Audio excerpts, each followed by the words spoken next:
আমার ভাইরা বন্ধুরে, এই ঈমান আজকে আমরা সস্তায় বিক্রি করে দেই, 500,000 টাকার কাছে গুল্লি সিগারেটের প্যাকেটের কাছে, অথবা বাজান ছোটখাটো দুই একটা পদের কাছে নিজেদের ঈমান বিক্রি করে দিচ্ছি। কেন রে বন্ধু ঈমান বিক্রি করছো?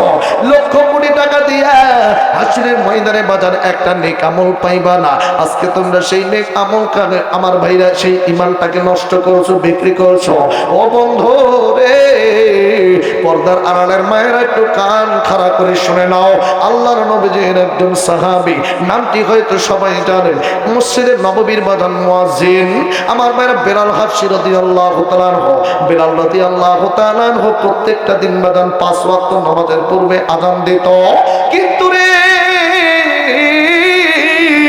হঠাৎ করে অসময়ে বেলাল আজকে কানের মধ্যে হাত দিয়া আযানের ঘোষণা করছে। তবে সবাই নজর করে দেখে রে, বেলাল অন্য দিনের মতো আজকে সেই রকম করে আযান না দিয়া বেলাল কানের মধ্যে হাত দিয়ে আযান দিচ্ছে, হাইয়া আলাল জিহাদ।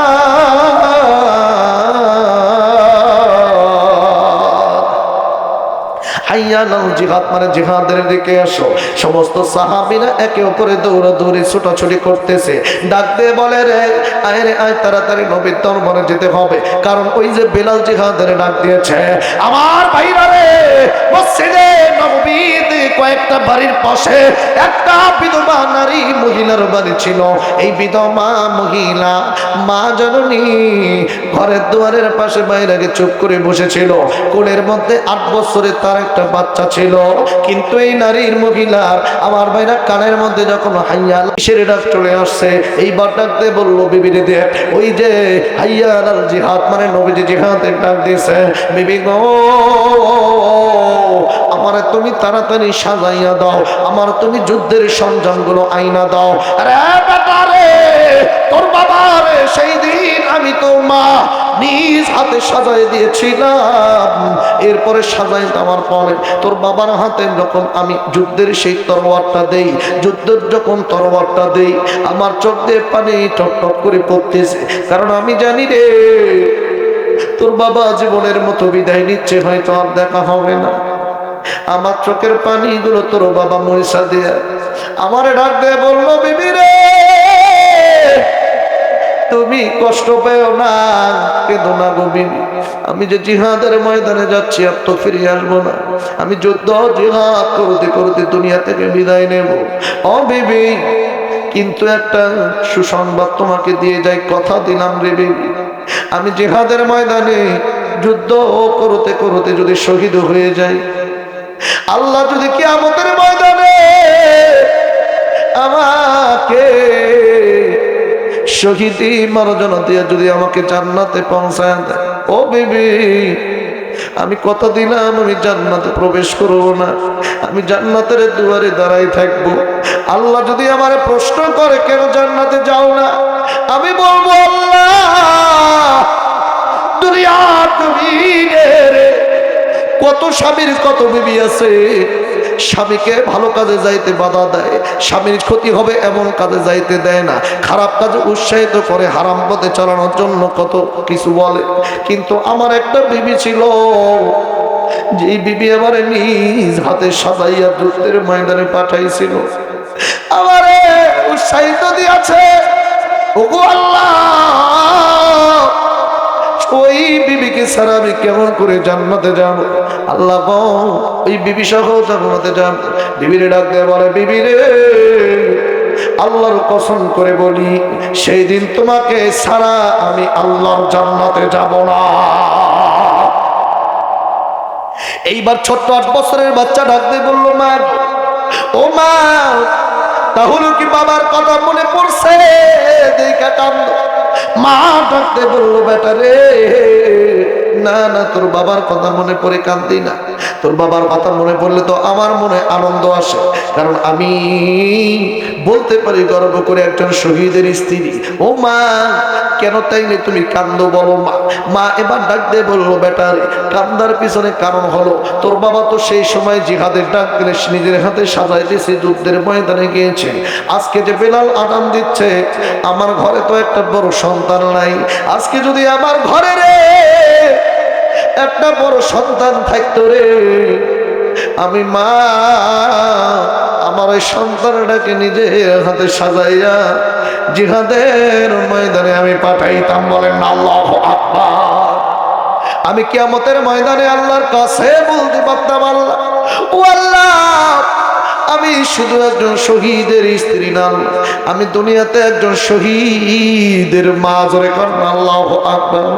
জিহাদের পথে যদি লাশ হয়ে যায়, দোহাই লাগে মাগোকে দোনা, হাসরের মাঠে বলবে তুমি হেসে, হাসরের মাঠে বলবে তুমি হেসে, আল্লাহ আমি শহীদের মা, আল্লাহ আমি শহীদের মা। জোরে কোন আল্লাহু আকবার।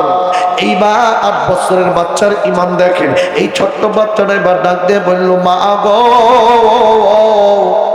এই সামান্য বিষয় নিয়ে কান্না করছো মা, তাড়াতাড়ি চোখের পানি মুছো, একটা বুদ্ধি পাইছি মা, তুমি আর চিন্তা করিও না। মা এবার ডাকতে বললো, বেটারে কি বলো? এইবার বেটা 8 বছরের বাচ্চা ডাকতে বললো, মা গো, ও মা গো, তোমার বড় সন্তান নাই তো কি হয়েছে মা? এই যে আমার দিকে তাকাও, আমি আছি গো মা, তোমার বড় সন্তানের মতো কই না, তুমি আমার যুদ্ধের ময়দানের একজন সৈনিক মনে করে সাজায়া দাও মা। আমি জিহাদের ময়দানে যাব, নবীর দুশমনদের সঙ্গে জিহাদ করতে করতে শহীদ হয়ে যাব।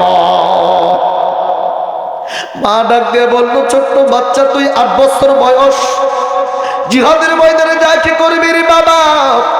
তুই তো তরবার দিয়া জিহাদ করতে পারবি না। এইবার ছোট্ট 8 বছরের বাচ্চা ডাক দিয়ে বললো, মা আমি হয়তো তরবার দিয়ে জিহাদ করতে পারবো না, কিন্তু আমি আমার দয়ার নবীজির আশপাশে থাকবো। আমার দয়ার নবীজি, আমি শুনেছি আমার প্রেমের নবীজির, আমার নবীর নাকি বাবা নাই। জন্মের পূর্বে নবীজির বাবা চলে গেছে, জন্মের পূর্বে নবীজি বাবারে হারাইছে। দুনিয়াতে আসার পর এতিম নবী, শিশু নবী, যখন বিকালবেলা মাঠের মধ্যে খেলতে যাইত, এর বাপ হারা মা হারা সন্তান, দিনটা একটু নরম করে দাও। নবীজি মাঠের ময়দানে খেলতে যাইত, ছোট ছোট বাচ্চাদের সঙ্গে আমার ছোট্ট নবীও খেলতো।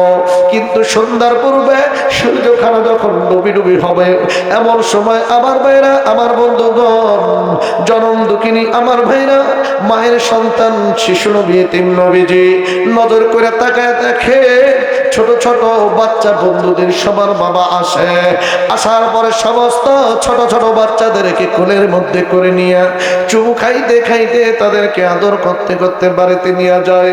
কিন্তু আমার নবী এতিম নবীজি এই দৃশ্যগুলো শুধু তাকায় দেখে রে, কাঁদতে আর চোখের পানি ফেলায় আর আল্লাহকে বলে, আল্লাহ আমার বন্ধুদের বাবা প্রত্যেকটা দিন আসে কোলের মধ্যে করে নেয়, ও আল্লাহ আমার বাবা তো আসে না, আমার কোলে নেয় না।